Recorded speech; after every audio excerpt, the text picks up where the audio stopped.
Hello, and welcome to another episode of Bare Bones Wargaming, a show with no bells, no whistles, no frills, just a man, a camera, and his game.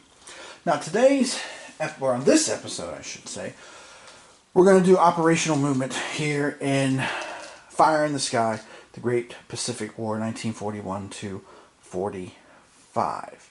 And then after this video, I will go ahead and I will do a third one on combat, which again will give you most of the structure of the game. I'm not going to do things about the reinforcement phase and all of that because, quite frankly, those parts of the game were not that hard, for me anyway, to wrap my head around.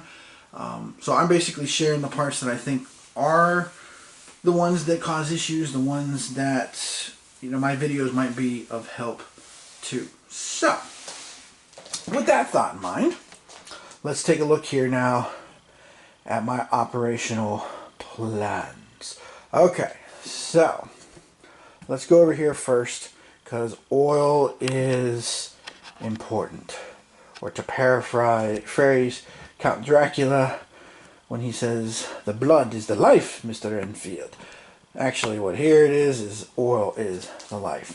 So, now, when we do the operations phase, you can only move 1 to 4 hexes with naval or air units. That's it. And if you want to do an air unit, or naval unit rather, sorry, let me rephrase. Let me back up here for a second. I'm trying to get ahead of myself. My brain's racing. When you move air or land units, they can only move 1 to 4 hexes. And if you're going to do amphibious assault, land units can only be 2 hexes away from wherever they're going to launch their amphibious assault. Okay? Now, transportation costs is what those units will pay if they're land or air. Now, naval units can move either 1 to 4 hexes or up to their full naval movement allowance, and they are going to spend oil, and quite a bit of it too. Okay? So, operations movement also, you must end in a space with hostile forces. So this is not the point where you're moving your units from base to base. Deployment phase is for doing that kind of stuff. This is one where you're coming to grips with the enemy, like the bell is rung during a boxing match. And now it's time to start smacking on each other. Okay? So, with that in mind, let's come here to the map. And let me show you exactly what we're going to be looking at here for this particular situation. Ooh, I guess that glare is pretty bad up there. Huh. Yikes. Okay. Alright, so I'm going to move these forces here 2 hexes down to here. Now I'm going to go ahead and take my 4-step infantry unit and also my 2 ships, my 2 heavy cruiser divisions. I think these are representing divisions into here. So these guys will come in to land. Now they are moving operations phase. They pay their full movement value, so that's 4 transport points. So 1, 2, 3, and 4. That drops me to 14. That's a little worrisome. My cruisers are moving 2 hexes, and they will end up costing 2 oil points to move that far. Okay, basically the oil value is what their transport cost is, and they both have a transport cost of 1, and they move into position. Now, when a unit is doing operational, as you can see there, I flipped it over to the other side to signify that that's what's going on with that. Now, my other big adventure is going to be over here at Rabaul. So I'm going to go ahead, and I've decided I'm going to go ahead and make that my primary focus here for operations, and see if the Allies will come and dare to deal with anything there. So I'm going to go ahead and take 2 destroyers as a task force and take this infantry division and move them 2 hexes from truck down to here. Again, 2 hexes so I can get away with the amphibious assault. But again, it does cost me 4 transport points to do that. So 1, 2, 3, and 4. And then destroyer units cost half. So basically I'm getting 1 oil point total to move these 2 units together there. So that will drop me down to 19 oil points. Okay.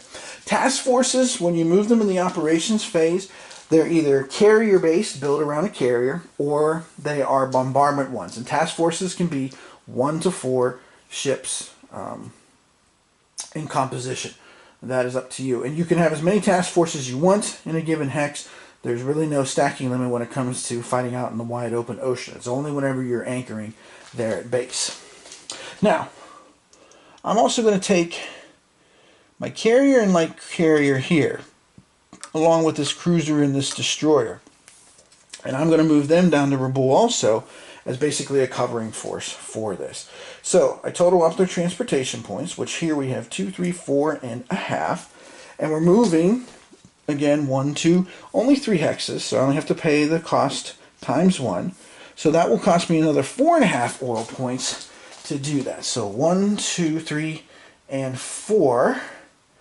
And then you can turn the oil point counter to record like half points, quarter points, all that kind of stuff there. All right. Now, my other big decision here is I've got a choice here. I could come over here and let me show you what I'm contemplating. I'm eyeing up the Gilberts, to be honest. Not so much Wake, but I probably should be looking at Wake because that air unit is there. And again, air units can be a pain because this air unit at Wake Island can influence all 6 hexes around it. Okay, that's why it's so critical to destroy that air unit at Manila at the beginning of the game, because the first time I ever played this, I was just clunking through it. I had a problem with that, and when I did it, I didn't get rid of it, and I was like, shoot, I can't get any oil back. Even though I grabbed all this oil, I can't get anything there. So it's like, well, that's no good to me. What am I supposed to do with that? So air units do cause a lot of trouble in this game, but I mean, they should. You know, one of the best kept secrets about the Pacific theater of World War II is everybody likes to focus on the carrier battles and all that. But really, it's all really boiled down to a battle of land-based air. You know, that's what the whole island hopping campaign was about, was grabbing key islands, building those airfields, neutralizing the islands around them that were there as well, and then bypassing them, and then moving on to the next stepping stone, if you will. So, the question is, with all that digression, do I want to grab the Gilberts? Do I want to grab Wake? I could grab either one. I'm 2 hexes away. And then I could go all the way from Japan. Let me zoom out here. I could go all the way from the home islands up here. And I could send down a carrier force to cover my weaker force going into either one of those places. Decisions. See, the problem is if I move another land unit, and I think the land unit here, let's double check. Well, it's a 2. So that would take me down to 8 transportation points. So I still would have 8 points left to move oil back home.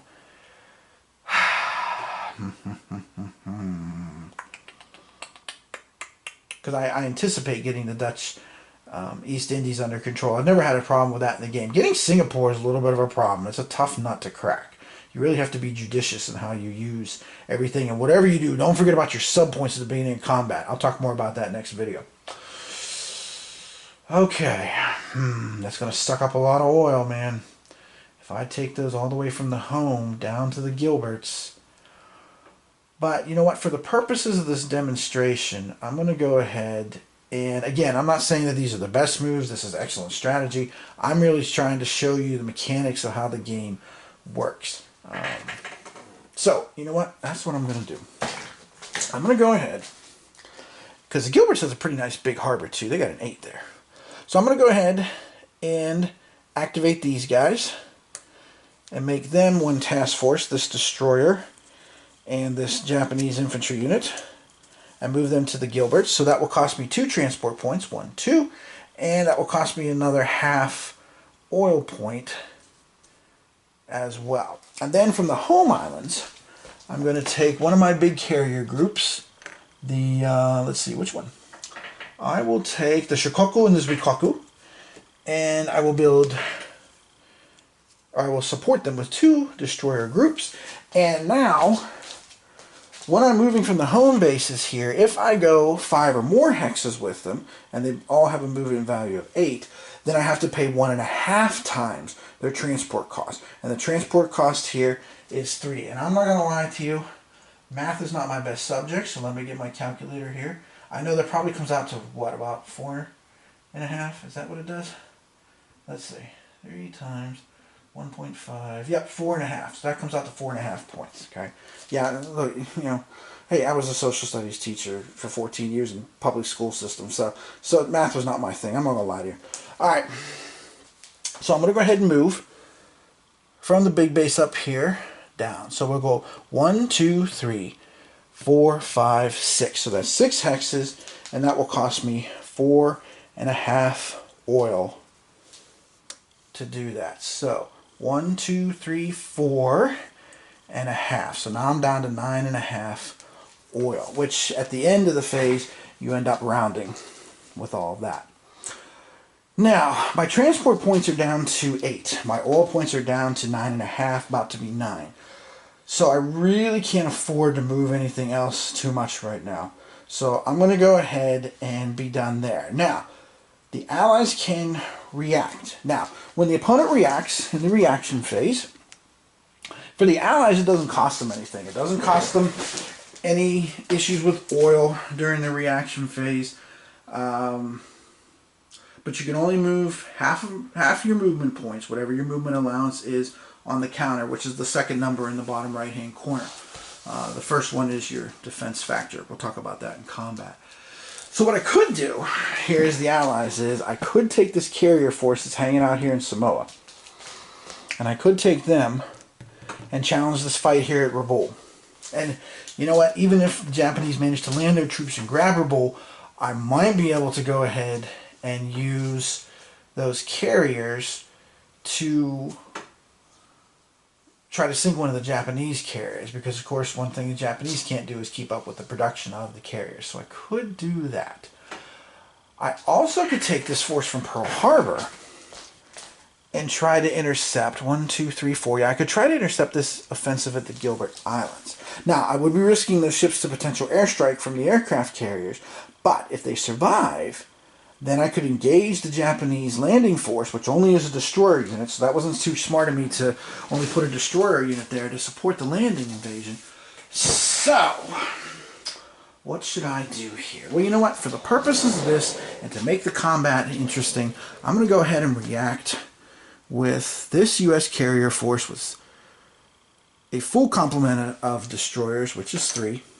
And we'll go ahead and move 1, 2, 3, and 4 and come into contact with the IJN. And then over here, I'm going to go do the same thing with these heavy cruisers and light cruisers. I'm going to leave 1 destroyer behind to cover Pearl. Well, maybe I should just send everybody. You know, no, I'll leave that 1 destroyer behind. And again, they can move half their movement allowance, which is 8. So 1, 2, 3, and 4. Okay, so we're going to have several humdingers of a combat here. Now, some of the combat is going to be exclusively almost land. Some of it will have air support, which we'll talk about next time, which is another step that comes after the reaction, which is called air commitment, where the attacking player, the phasing player, in the parlance of the game, can go ahead and commit their air units to a struggle as well. So, at this point, everything's done basically with the operations phase. So again, to kind of sum up here with the operations phase, first thing to remember is you have to finish your move in the space of a hostile force, because that's what operations is. It's coming to grips with the enemy. It's like a wrestling match. It's trying to get a hold of him and pin him down and defeat him. Other thing is, for the Japanese, transport points are what is needed for moving air and land units, and in the operations phase, unlike the deployment phase, it costs the full transport value. So you really have to be careful how you manage things. And also, don't forget, you want to be saving transport points to get oil back home, because eventually, as your Navy is maneuvering, your Navy's burning through oil during these operations, you're going to be lacking oil. You got to get oil back home to the home islands so you can sustain the war effort. And the other thing is, again, naval units, is all about the oil at this point here. And naval units can move more than 4 hexes, unlike air and land. But again, the cost goes up the further that you go. Okay. And again, when air units and land units move during this phase, it's easy to think of the land units as moving like on the big transport ships. But air units are actually doing the same thing. They're being transported at sea. So you can't think of them flying. So they're not going to be able to fight.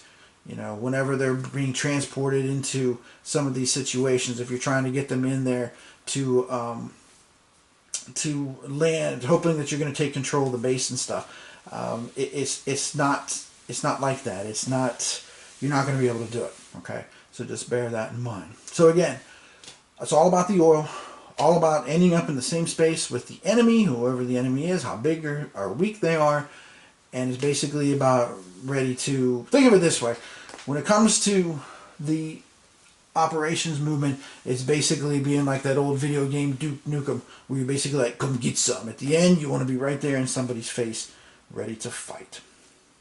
And again, if I made any kind of mistakes, by all means, say something in the comments. We'll make corrections and adjustments as needed. And again, these videos are considered to be instructional, both in the sense of, hey, is this game for me?